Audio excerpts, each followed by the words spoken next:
at marriage tide well becomes a pretty bride.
Sometimes I sit and wonder, in my artless Japanese way, why it is I am so much more attractive than anybody else in the whole world. Can this be vanity? No. Nature is lovely and rejoices in her loveliness. I am a child of nature, and I take after my mother.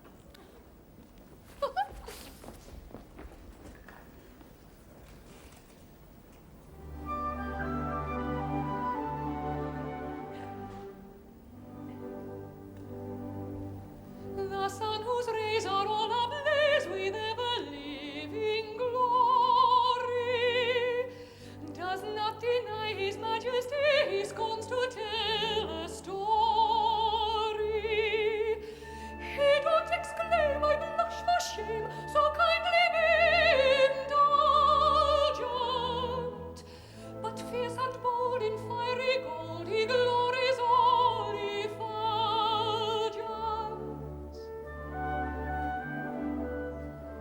I mean to rule the earth as he the sky. We really love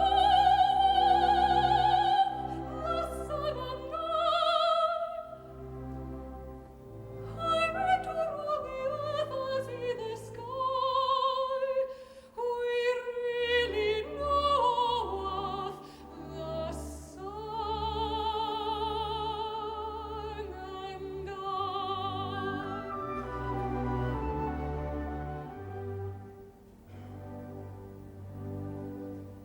observe his flame, that placid dame, the moon celestial highness. There's not a trace upon her face of diffidence or shyness.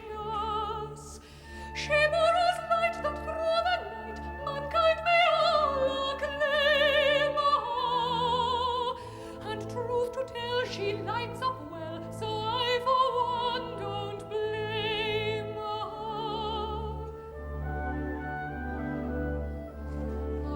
Pray make no mistake, we are not shy.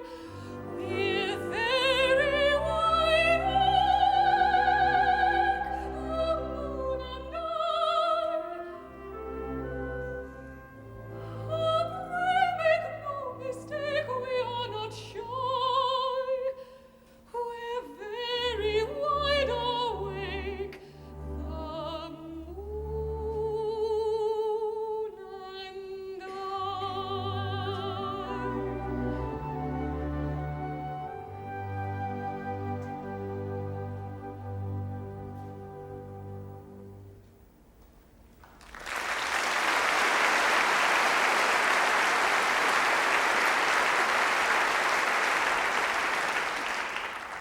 Yes, everything seems to smile upon me. I am to be married today to the man I love best, and I believe I'm the very happiest girl in Japan. The happiest girl indeed, for she is indeed to be envied who has attained happiness in all but perfection. In all but perfection. Well, dear, it can't be denied that the fact that your husband is to be beheaded in a month is, in its way, a drawback. It does seem to take the top off it. You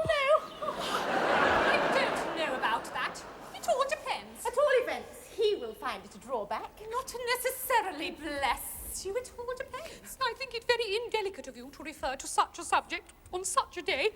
If my married happiness is to be... Cut short? Cut short in a month? Can't you let me forget it? Oh. Yum in tears. And on her wedding day. They've been reminding me that in a month he ought to be beheaded. Yes, we've been reminding her that she ought to be beheaded. It's quite true, you know. You are to be beheaded. How some bridegrooms would be depressed by this sort of thing. A month. Well, what's a month? These divisions of time are purely arbitrary. Who says 24 hours make a day?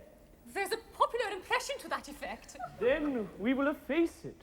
We will call each second a minute, each minute an hour, each hour a day, each day a year. And at that rate, we've about 30 years of married happiness before us. And at that rate, this interview has already lasted 4 hours and 3/4. Yes, doesn't time fly when one is thoroughly enjoying oneself? That's the way to look at it. Don't let's be downhearted. There's a silver lining to every cloud. Certainly. Let's be perfectly happy. By all means, let's thoroughly enjoy ourselves. It's absurd to cry. Quite ridiculous.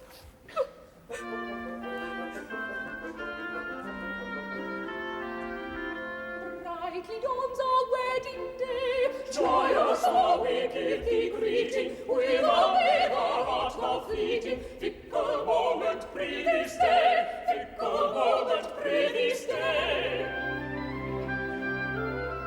What though mortal joys befallow? Pleasures come if sorrows follow. Though the tocsin sound their own, and all these are tocsin sound their own, sounds their own. Ding dong, ding dong. Yet until the shadows fall and go, sing a merry madrigal, sing a merry madrigal, la la la la la la la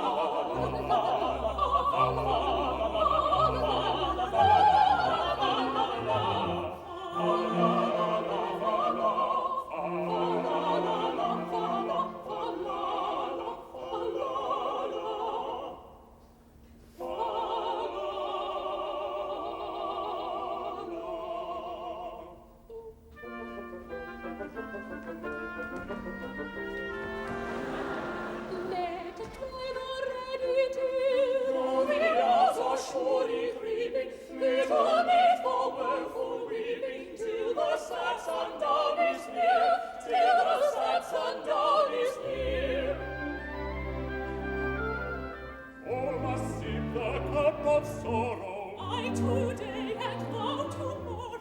This the close of every song. This the close of every song. This the close. Ding dong, ding dong. What those solemn shadows fall, sooner, later, over all. Sing a merry madrigal, sing a merry madrigal, sing a merry madrigal, fa la la la la la la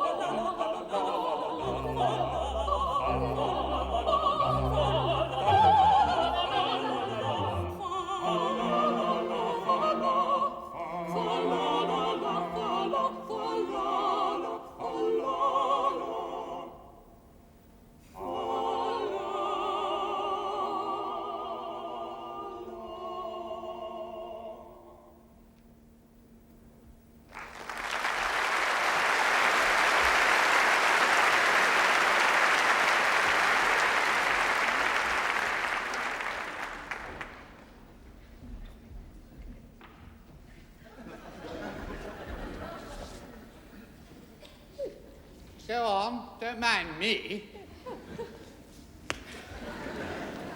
I'm afraid we're distressing you. No, I suppose I must learn to get used to it. Only please, do it by degrees. Begin by putting your arm round her waist. Let me get used to that first. There. Oh, wouldn't you like to retire? It must pain you to see us so affectionate together. No, I must learn to bear it. Now oblige me by allowing her head on your shoulder. Thank you. Like that? Yes, I'm very much obliged to you. Now then, kiss her. Ugh. Thank you, it's simple torture. Come, bear up. After all, it's only for a month. No, it's no use deluding oneself with false hopes. What do you mean? My child, my poor little child, how shall I break it to her? My little bride that was to have been... Was to have been? Yes, alas, you never can be mine. What? Yes, I've just ascertained that according to the Mikado's decree, when a married man is beheaded, his wife is buried alive. Buried alive? Buried alive. But It's a most unpleasant death. But whom did you get that from? From Pooh Bah. He's my solicitor. But he made a mistake. So I thought. So I consulted the Attorney General, the Lord Chief Justice, the Master of the Rolls, the Judge Ordinary, and the Lord Chancellor. They're all of the same opinion. I never knew such unanimity on a point of law in my life. But stop a bit. This law has never been put into force. Ah, not yet. You see, flirting is the only crime punishable by decapitation, and married men never flirt. Of course they don't. I quite forgot that. Well, I suppose I may take it that my dream of happiness is at an end. Darling, I don't want to appear selfish, and I love you with all my heart. I don't suppose I shall ever love anybody else half as much. But when I agreed to marry you, I had no idea I should have to be buried alive in a month. Nor I. It's the very first I've heard of it. But it makes a difference, doesn't it? It does make a difference, of course. You see, buried alive, well, it's such a stuffy death. I call it a beast of a death. You see my difficulty, don't you? Yes, and I see my own. If I insist on you carrying out your promise, I doom you to a hideous death. If I release you, you marry Coco at once. Here's how you do. If I marry you, when your time has come to perish, then the maiden whom you cherish must be slaughtered too. Here's how you do. Here's how you do. Here's a pretty mess. In a month or less, I must die without a wedding. Let the bitter tears I'm shedding witness my distress. Here's a pretty mess. Here's a pretty mess. Here's the state of things. To her life she clings. Matrimonial devotion doesn't seem to suit her notion. Burial it brings. Here's the state of things. Here's the state of things. With a passion that's intense I worship and adore, but the laws of common sense we oughtn't to ignore. If what he says is true, 'tis death to marry you. Here's a pretty state of things, here's a pretty how to do. Here's a pretty state of things, a pretty state of things. Here's how you do. Here's a hundred. Here's how to do. For if what he says is true, I cannot marry you. Here's the pretty, pretty state of things. Here's a pretty how do you do.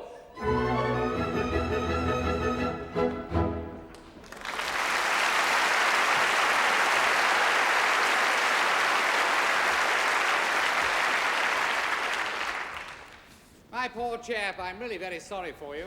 Thanks, old fellow, I'm sure you are. You see, I'm quite helpless. I quite see that. I can't think of anything more distressing than to have one's marriage broken off at the last moment. But you needn't be deprived of a wedding. You shall come to mine. That's awfully kind of you, but it's impossible. Why so? Today I die. No, pardon me, I can't permit that. I can't live without Yum Yum. This afternoon, I performed the Happy Dispatch. No, pardon me, I cannot permit that. Why not? Why not? Why, hang it all. You're under contract to die by the hand of the public executioner. If you commit suicide, what's to become of me? I shall have to be executed in your place. It would certainly seem so. The Mikado and his suite are approaching the city and will be here in 10 minutes. The Mikado? He's coming to ascertain whether I've obeyed his decree. Now, look here, you know, this is getting serious. A bargain's a bargain. You really mustn't frustrate the ends of justice by committing suicide. As an honest man and a gentleman, you are obliged to die ignominiously at the hands of the public executioner. Very well, then. Behead me. What, now? Certainly, at once. Chobby-dove, Coco, chobby-dove. My good sir, I don't go around prepared to execute gentlemen at a moment's notice. Why, I never even killed a blue bottle. Still as Lord High Executioner. My good sir, as Lord High Executioner, I have to execute him in 1 month's time. I'm not ready yet. I don't know how it's done. I'm going to take lessons. I'm going to begin with a guinea pig and work my way through the animal kingdom until I come to a second trombone. Why, you don't suppose that as a humane man I'd have accepted the post of Lord High Executioner if I hadn't thought the duties were purely nominal? I can't kill you. I can't kill anyone. I can't kill anything. Come, my poor fellow. We all have unpleasant duties to perform at times. After all, what is it? If I don't mind, why should you? Remember, sooner or later it must be done. Must it? I'm not so sure about that. What do you mean? Well, why should I kill you when simply making an affidavit that you've already been beheaded will do just as well? I mean, here are plenty of witnesses, the Lord Chief Justice, the Lord High Admiral, Commander-in-Chief, Secretary of State for the Home Department, First Lord of the Treasury and Chief Commissioner of Police. But where are they? There they are. They'll all swear to it, won't you? Am I to understand that all of us high officers of state are required to perjure ourselves to ensure your safety? Why not? You'll be grossly insulted, as usual. Will the insult be cash down or at a date? It will be a ready money insult. Well, it will be a useful discipline. Very good, choose your fiction and I'll endorse it. Family pride. How do you like that, my buck? But I tell you, life without yum-yum. Oh, yum-yum, yum-yum. Bother yum-yum. Yeah, Commissioner, go and fetch yum-yum. Now take yum-yum and marry yum-yum, only go away and don't come yum back here again. Ah, there she comes. Yeah, yum-yum. Yes? Are you particularly busy? Not particularly. Do you have 5 minutes to spare? Yes. Then go along with his grace, the Archbishop of Titipu, and he'll marry you at once. But if I'm to be married alone... Don't ask any questions. Do as I tell you. Titipu will explain it all. Just one moment. Not for worlds. Here comes the Mikado, no doubt to ascertain whether I have obeyed his decree. And if he finds you alive, I shall have the greatest deal of difficulty in persuading him I've already beheaded you. Close thing, that. Here he comes.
Every kind of man obedience I expect.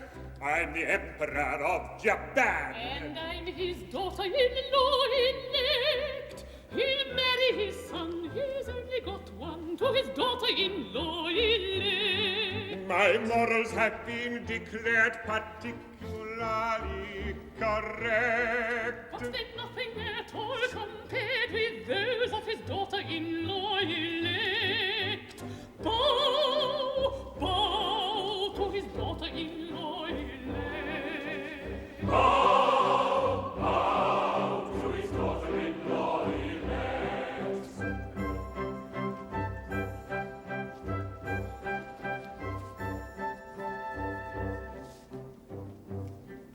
In a fatherly kind of way I govern each tribe and sect, all joyfully own my sway. Except his daughter-in-law elect, as tough as a bone with a will of her own, is his daughter-in-law elect. My nature is love and light, my freedom from all defect Is insignificant quite compared to his daughter-in-law elect. Bow, bow to his daughter-in-law elect. Bow, bow to his daughter-in-law elect.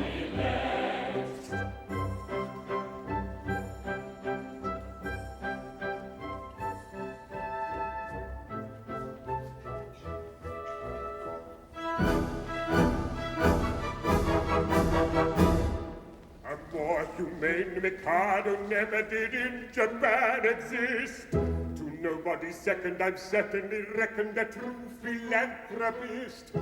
It is my very humane endeavor to make, to some extent, each evil liver a running river of harmless merriment. My object all sublime I shall achieve in time, to let the punishment fit the crime, the punishment fit the crime, and make each prisoner pent, unwillingly represent a source of innocent merriment, of innocent merriment.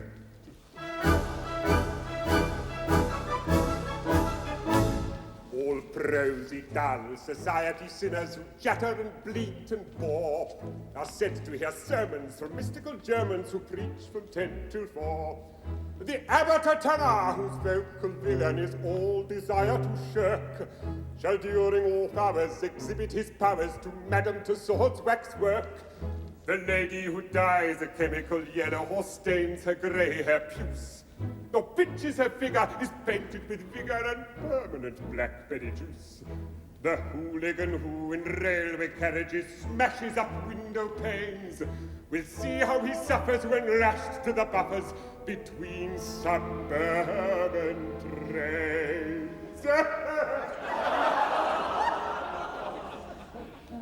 My object all sublime I shall achieve in time, to let the punishment fit the crime, the punishment fit the crime, and make each prisoner pent, unwillingly represent the source of innocent merriment, of innocent merriment. His object all sublime he will achieve in time, to let the punishment fit the crime, the punishment fit the crime, and make each prisoner pent, unwillingly represent a source of innocent merriment, of innocent merriment. The advertising quack wearies with tales of countless cures. His teeth, I've enacted, shall all be extracted by terrified amateurs. The music hall singer attends a series of masses and fugues and ops, by Bach interwoven with Brahms and Beethoven and classical Monday pops. The billiard sharp whom anyone catches, his doom's extremely hard. He's made to dwell in a dungeon cell, on a spot that's always barred, and there he plays extravagant matches in fitless finger stalls, on a cloth untrue, with a twisted cue, and elliptical billiard balls.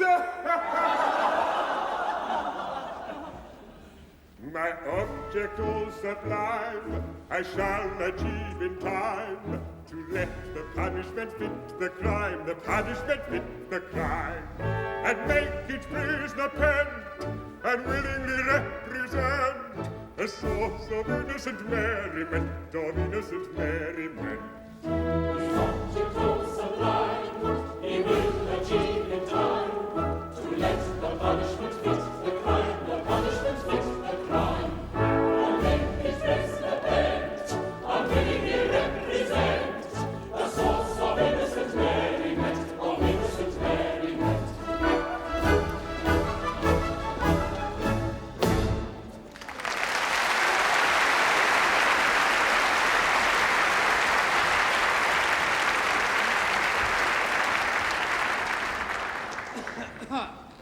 I am honored in being permitted to welcome your majesty.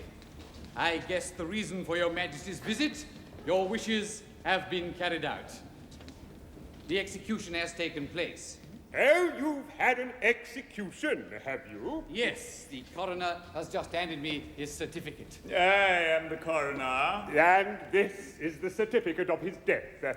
At Titipu, in the presence of the Lord Chancellor, Lord Chief Justice, Attorney General, Secretary of State of the Home Department, Lord Mayor and groom of the second floor front. They were all there, Your Majesty. I counted them myself. A very good house. I wish I'd been in time for the performance. Oh, a tough fellow he was, too. A man of enormous strength. His struggles were really terrific. It was really a remarkable scene. Describe it.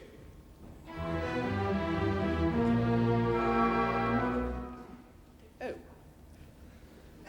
Well, the criminal cried as he dropped him down in a state of mild alarm. With a frightful, frantic, fearful frown, I bared my big right arm. I seized him by his little kiss curl, and on his knees fell he. As he squirmed and struggled and gurgled and guggled, I drew my snicker snee. My snicker snee. Oh, never shall I forget the cry or the shriek that shrieked he. As I gnashed my teeth, when from its sheath I drew my snicker snee.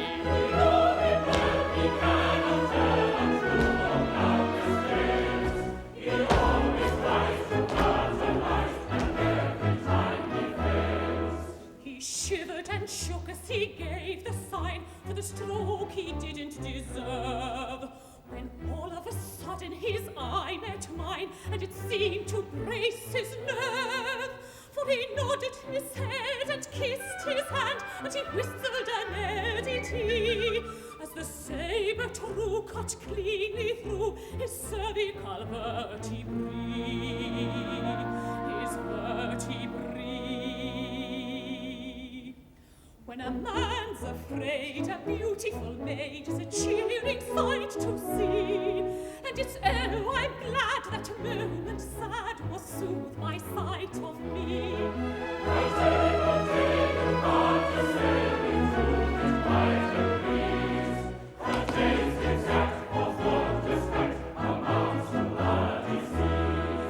Now there you'd have said that head was dead, for its owner dead was he. It stood on its neck with a smile well bred, and bowed 3 times to me. It was none of your impudent offhand nods, but as humble as could be. For it clearly knew the deference due to a man of pedigree. Of pedigree. And it's so I vow that deathly bow was a touching sight to see. Though trunkless, yet it couldn't forget the deference due to me.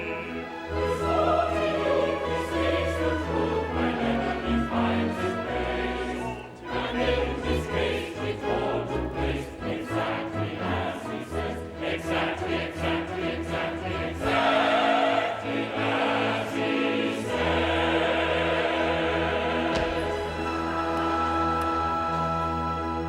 Yes, all this is very interesting, and I should like to have seen it. But we came about a totally different matter. A year ago, my son, the heir to the throne of Japan, bolted from our imperial court. Indeed. Had he any reason to be dissatisfied with his position? None whatever. On the contrary, I was going to marry him.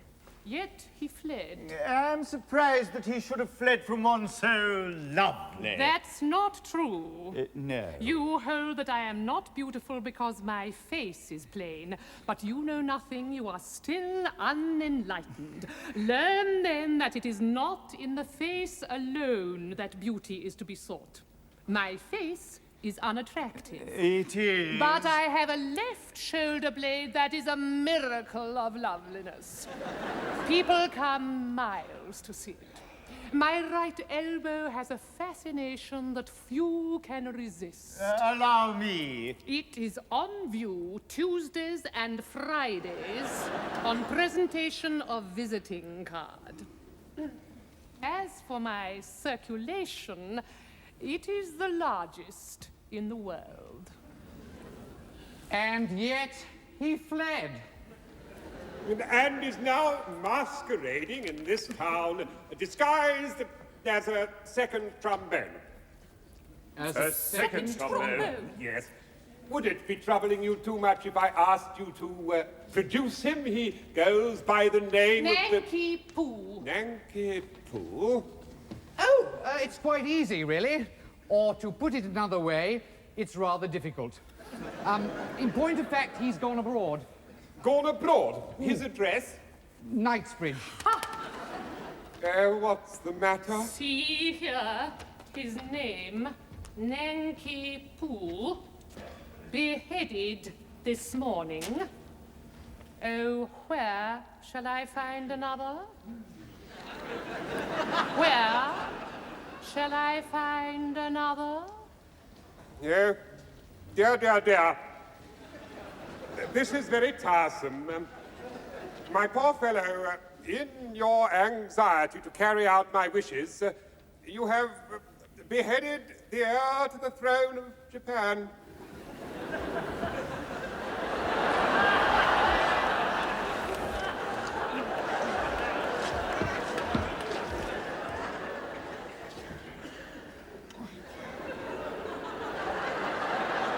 I beg to offer an unqualified apology. I desire to associate myself with that expression of regret. We really hadn't the least notion. Of course not. How could you? Come, my good fellow, don't distress yourself. It was no fault of yours. If a man of exalted rank chooses to disguise himself as a second trombone, he must accept the consequences. It really distresses me to see you take on so. I've no doubt he thoroughly deserved all he got. Oh. We are infinitely obliged to your Majesty. Much obliged, Your Majesty. Very much obliged, Your Majesty. It's not a bit. Don't mention it. How could you tell? No, of course, we couldn't tell who the gentleman really was. It wasn't written on his forehead, you know. It might have been on his pocket handkerchief, but then Japanese don't carry pocket handkerchiefs. I forget the punishment for compassing the death of the heir apparent. Punishment? Yes. Something lingering with boiling oil in it, I fancy. Something of that sort. I think boiling oil occurs in it, but I'm not sure.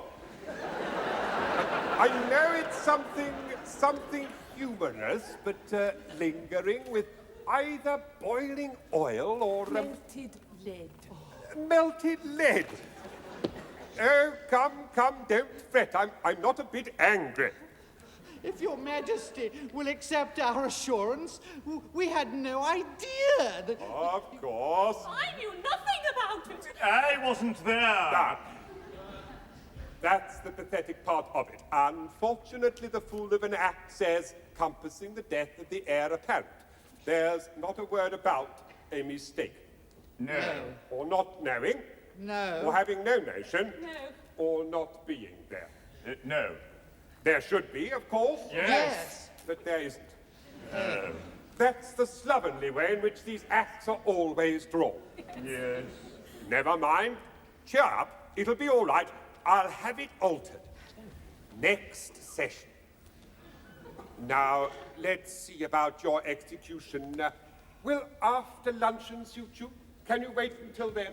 Oh, yes, we can wait till then. Then we'll make it after luncheon. I don't want any lunch. I'm really very sorry for you all, but it's an unjust world, and virtue is triumphant only in theatrical performances. See how the fates their gifts allot. For A is happy, B is not. Yet B is worthy, I dare say, of more prosperity than A. Is B more worthy? I should say he's worth a great deal more than A. For A is happy, oh so happy, laughing, jumping, making coffee, meritorious every day. Happy, undeserving A. Meritorious every day. Happy, undeserving A. If I were fortune, which I'm not, B should enjoy A's happy lot, and A should die in misery. That is, assuming I am B. But should A perish, that should D. Of course, assuming I am B. B should be happy, oh so happy, laughing, jumping, nectar, coffee, but condemned to die in his fear. Wretched meritorious B, but condemned to die in his fear. Wretched meritorious B.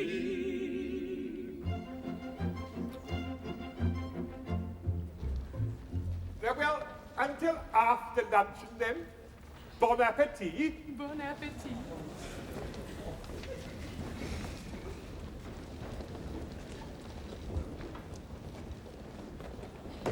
Well, here's another nice mess you've got us into.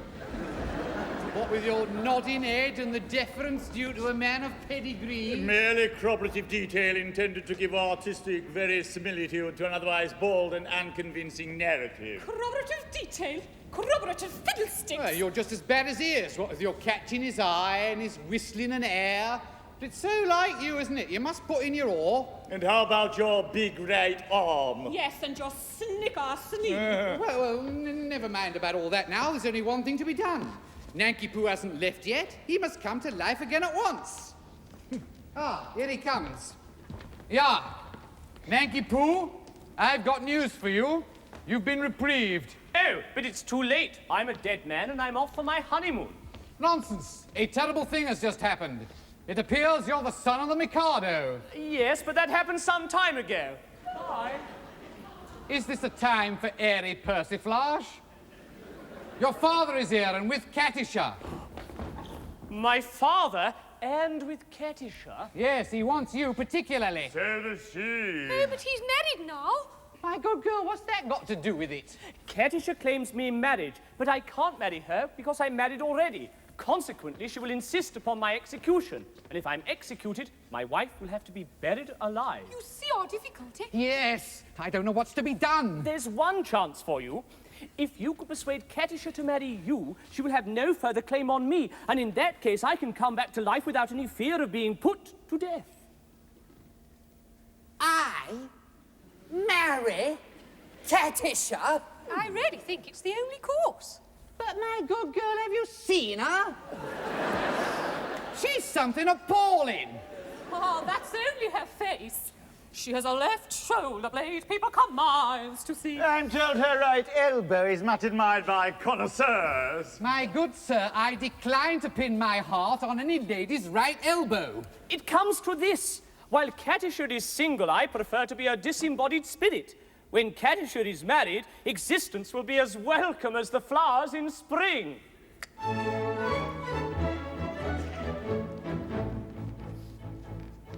The flowers that bloom in the spring, tra-la, breathe promise of merry sunshine.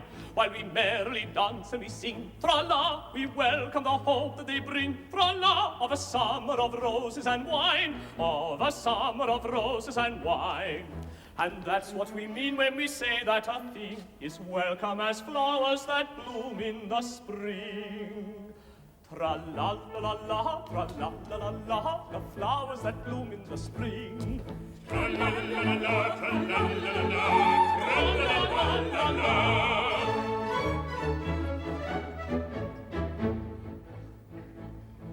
The flowers that bloom in the spring, tra-la, have nothing to do with the case. I've got to take under my wing, tra-la, a most unattractive old thing, tra-la, with a caricature of a face, with a caricature of a face. And that's what I mean when I say or I sing.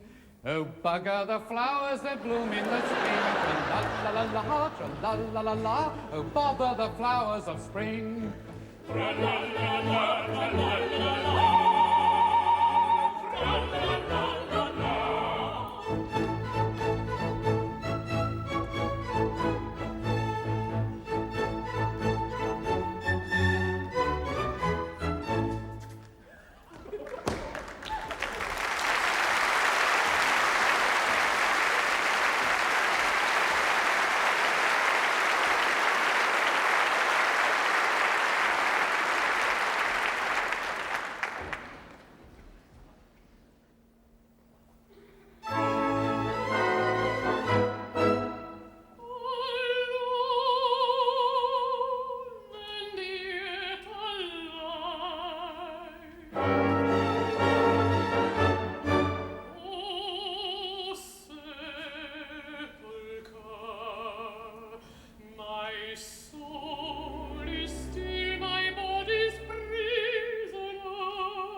Katisha!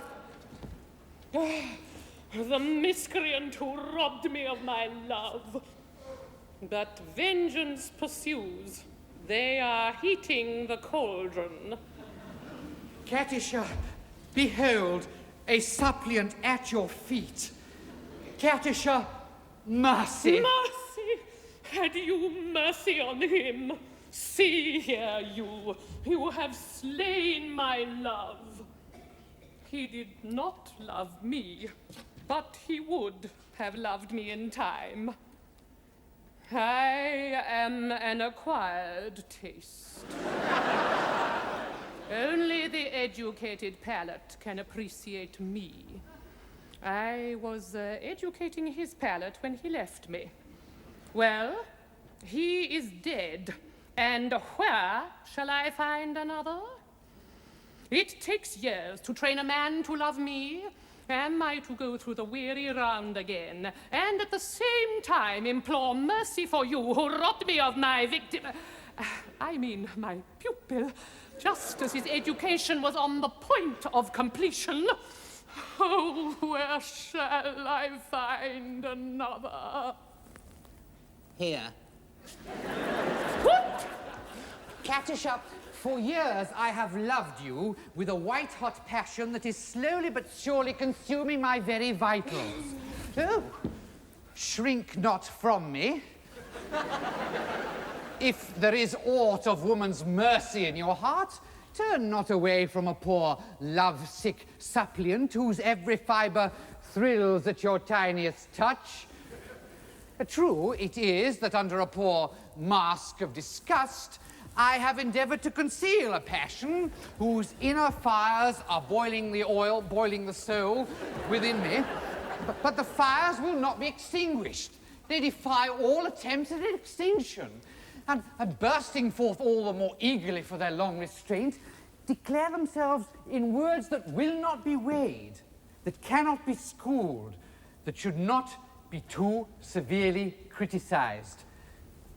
Katusha, I dare not hope for your love, but I will not live without it, darling. You, whose hands still reek with the blood of my betrothed, dare to address words of passion to the woman you have so foully wronged. I do. Accept my love, or I perish on the spot. Go to. Who knows so well as I that no one ever yet died of a broken heart? You know not what you say. Listen.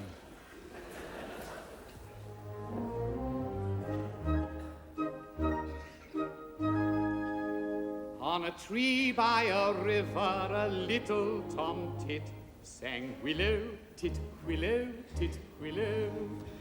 And I said to him, Dicky bird, why do you sit singing willow, tit, willow, tit, willow?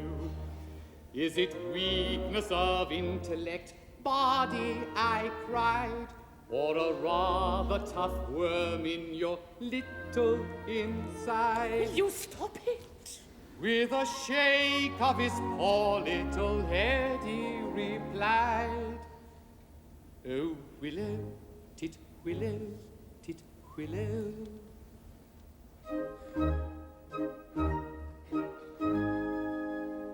He slapped at his chest as he sat on that bough, singing willow, tit, willow, tit, willow. And a cold perspiration bespangled his brow. Oh, willow, tit, willow, tit, willow. He sobbed and he sighed and a gurgle he gave. Then he plunged himself into the billowy wave. And an echo arose from the suicide's grave. Oh, willow, tit, willow, tit, willow.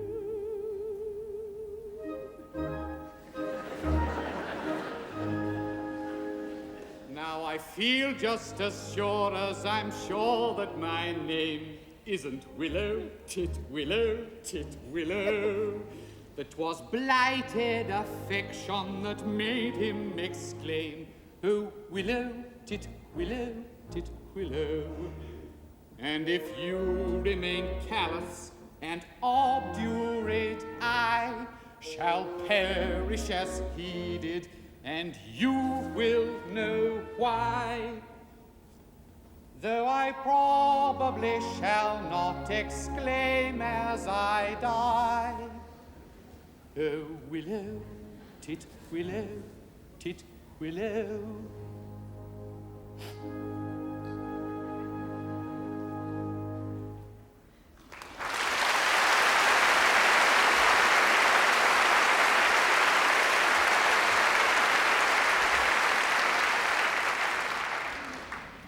Did he really die of love?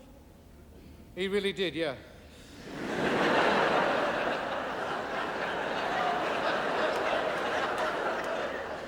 All on account of a cruel little hen. Yes. Poor little chap. Yes, it's a true tale and quite affecting. I knew the bird intimately. Did you? He must have been very fond of her. Oh, his devotion was something extraordinary. Poor little chap. And if I refuse you, will you go and do the same? What? Yes. Oh, no, you mustn't. Anything but that. Oh, I am a silly little goose. Sure you are, yes.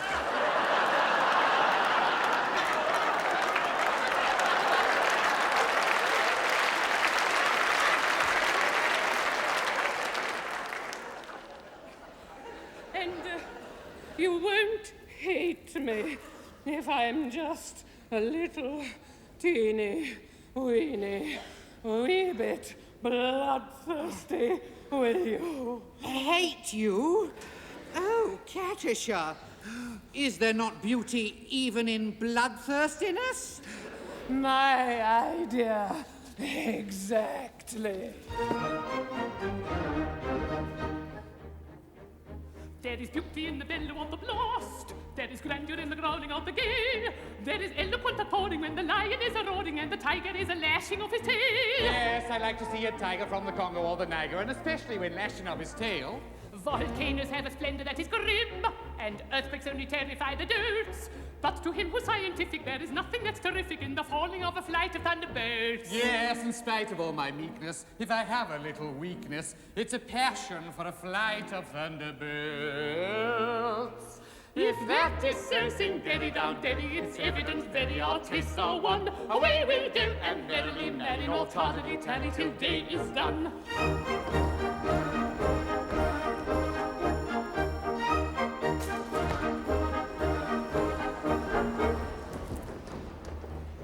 There is beauty in extreme old age. Do you fancy you're elderly enough? Information I'm requesting on the subject interesting is a maiden all the better when she's tough. True, of this white dominion, it's a general opinion that she'll last a good deal longer when she's tough. Are you old enough to marry, do you think? Oh, yes. Won't you wait until you're 80 in the shade? I should. There's a fascination frantic in a ruin that's romantic. Do you think you are sufficiently decayed? To the matter that you mention, I have given some attention, and I think I am sufficiently decayed. If that is so, sing Daddy down, Daddy, it's evident very our tastes are one. Away we'll go and merrily marry, nor tardily tarry till day is done. If that is so, sing Daddy down, Daddy, it's evident very our tastes are one. Away we'll go and merrily marry, nor tardily tarry till day is done. Sing Daddy down, Daddy, we'll merrily marry, nor tardily tarry till day is done.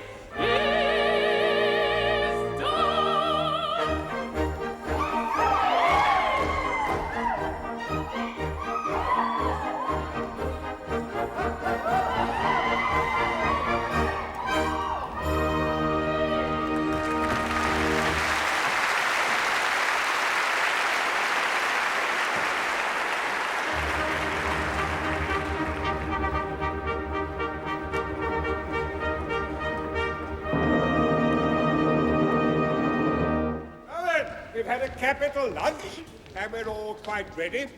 Have all the painful preparations been made? Your Majesty, all is prepared. Then produce the unfortunate gentleman and his two well-meaning but misguided accomplices.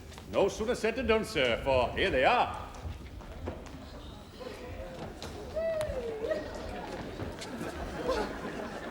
Mercy, mercy for Coco, mercy for Pity Sing, mercy even for Pooh Bah. I beg your pardon, I don't think I quite caught that remark. Mercy, even for Pooh Bah. Mercy, my husband that was to have been is dead, and I have just married this miserable object. You have not been long about it. No, we were married before the registrar. I am the registrar.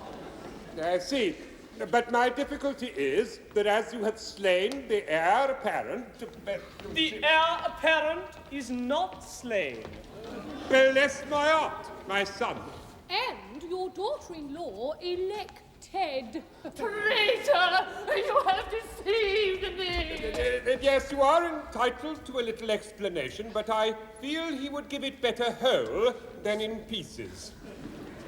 Your Majesty, it is true that I stated that I had killed Nanki Poo.